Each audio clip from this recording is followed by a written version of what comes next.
ولكل وجهة هو موليها فاستبقوا الخيرات أينما تكونوا يأت بكم الله جميعا إن الله على كل شيء قدير.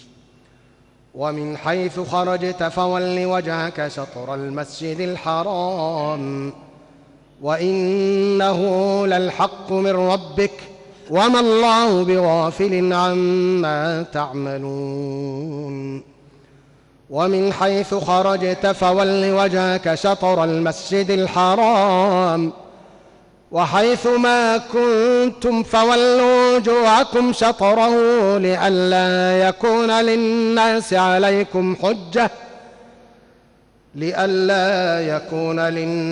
عليكم حجة إلا الذين ظلموا منهم فلا تخشوهم واخشوني ولأتم نعمتي عليكم ولعلكم تهتدون.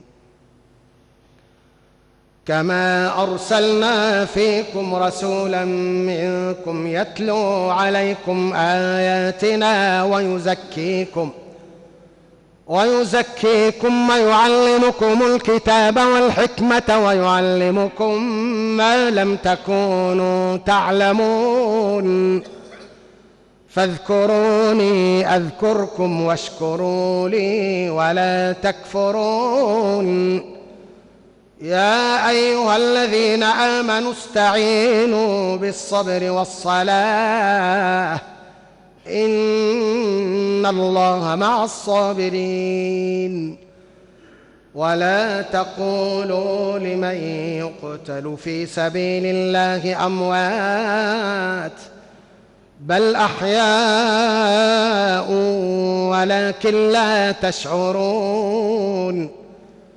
ولنبلونكم بشيء من الخوف والجوع ونقص من الأموال والأنفس والثمرات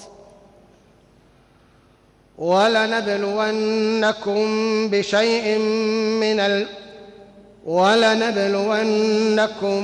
بشيء من الخوف والجوع ونقص من الأموال والأنفس والثمرات وبشر الصابرين الذين إذا أصابتهم مصيبة